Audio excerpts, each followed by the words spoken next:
So I don't know that you needed to miss this question, but maybe it's the parts.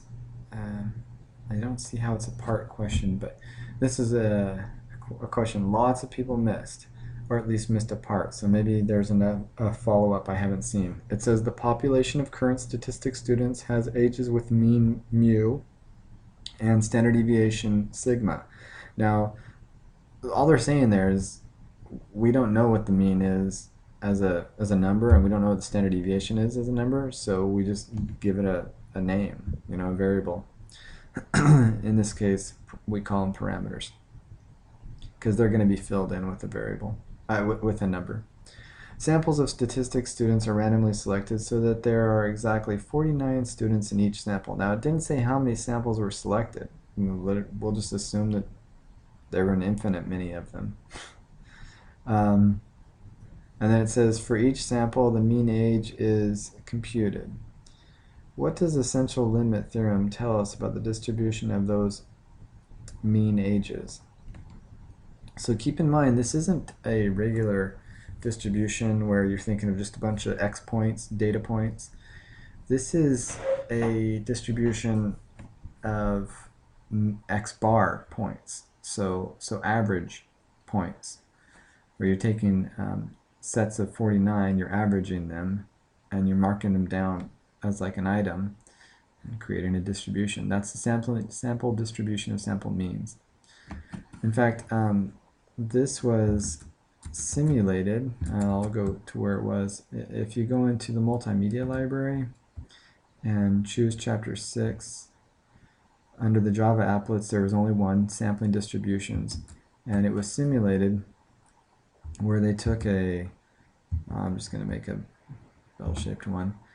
They took a population curve and they said, imagine that n is 30 and do averages here.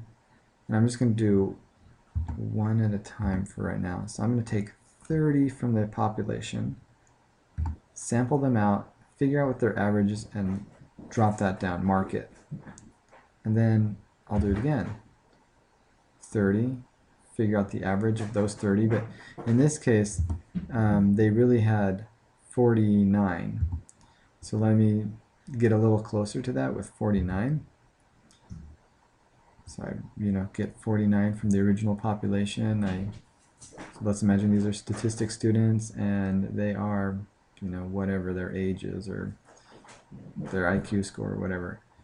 I can find that mean, and I can mark it down, and I can do that again and again and again for the number of times that I'm sampling the 49 students.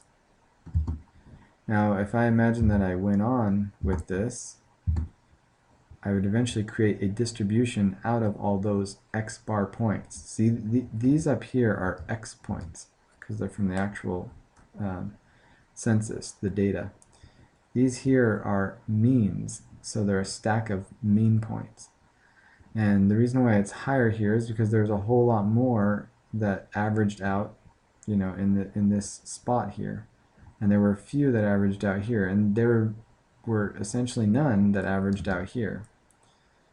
So what's the central limit theorem say? Well, the central limit theorem says, well, I don't want to give it away. I'll point it out in our notes. This is one of the approved handouts. That's the Triolo Statistics Review. This is one place where you could kind of jog your memory. Over here, there's a little thing that says central limit theorem, right? What does it say? As sample sizes increase, sample means x bar approach a normal distribution. That was that green. If you're colorblind, I'm just pointing it out here. That's this distribution right here, the green curve. That's good to know. And here are the results. That mu sub x bar, so the expected mean from the sampling distribution of sample means. See, x bar is saying it's each time you get a mean here, you drop down the mean, and then you get the mu of this. Okay, so you get the average of this. It would be equal to the mu of the population mean. So look what happened. It turned out to be 25.0058, and look at the original population mean, 25. So see how it turns out to be equal? Now it's equal to, let's see, 2 decimals. Well, if you round that to a 1, it's equal to at least 1 decimal. If you go on and on and on about with this, the theorem has proved that it would be equal, and that the standard deviation of this sampling distribution of sample means is going to be smaller. And how much smaller? A predictable amount. Exactly a factor of 1 over square root n. So in this case, since the problem was giving us a nice number like 49, square root of 49 is 7, so it'd be 1/7 of the width. And if you look at this, you can even kind of imagine on ours here, we used 50, but anyway, you can imagine that this right here, skinnied up a little bit, would have a distribution that it was 1/7 of the original one. Now, I don't have to guess here. I have the standard deviation worked out from the parent population, the original, and if I put that in,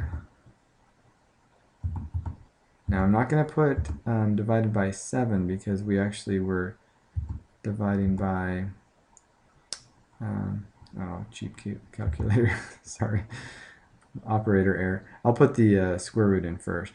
We were using the square root of 50. Our samples, our size of n was 50, so that's close to 7. And then we'll make that the denominator. So let me go ahead and store that as we divide by 8 point, the original standard deviation of the parent curve. So divided by, recall, hit enter. You get 1.61 blah blah blah. And look what we're accomplishing down here, 1.14. And I bet if we played this game longer, look at that 1.4 became 1.15, which would round us 1.16. Played even more, and we're getting even closer to 1.16, and our mean is still targeting, because the mean is an unbiased estimator, still targeting the mean of the parent population. Alright, so that would be a good thing to use to jog your memory, would be to go to the little central limit theorem statement on the review card and to see that those were basically the results of the central limit theorem. So let's read the question carefully though. It says choose the best one. Because n is greater than 30, n was 49, so that's definitely greater than 30, and notice they all start with that, so there's no trick there. The sampling distribution of the mean of ages is precisely a normal distribution. Well, it is a normal distribution. I kind of am leery of the way they're using the word precisely. With the mean of mu, yep, because mu sub x bar is going to equal mu, so that's fair to say. And a standard deviation of sigma divided by square root of 49. Okay, so this right now, it's my only answer I've read. It's my best answer so far, but let me read on because I think we want to say something more like approximately. Okay, because n, I'm reading the second one, is greater than 30, the sampling distribution of mean ages can be approximated by a normal distribution with a mean of mu and a standard deviation of sigma. Nope, that standard deviation is going to get skinnier, so there's no way I'm going to go with that choice, because you can see here's the original parent population, and here's the sampling distribution of sample means, and it's skinnier. So it's not going to have matching standard deviations. Plus, we already just said the result is that it's going to be skinnier. Okay, so throw out B, but I do like the fact that it said approximate. And look what C says. C says because n is greater than 30, the sampling distribution of mean ages can be approximated by a normal distribution with a mean of mu and a standard deviation of sigma divided by square root of 49. I like it. Let's read the last one for completeness. Because n is greater than 30, the central limit theorem does not apply in this situation. What are you talking about? Okay, so come on down. I'm still on that review card. I come down to the third page, just at the bottom, beginning of the third page. It says choosing between z and t. This is basically what they're getting at. We've got those two major distributions we were learning at the time, the normal distribution and the student t distribution. And what does it say? It says that if sigma is known, and we're saying it is, and n is greater than 30, we use z. Or if sigma is known and the parent population is normally distributed, we use z. And I guess that doesn't really apply to this situation. But if n is greater than 30, we can apply the central limit theorem. So it says it does not apply. It does apply. Now, let me go ahead and submit this. Looks like that's the only part of the question. So when I saw that a lot of people missed it, I wonder how they did.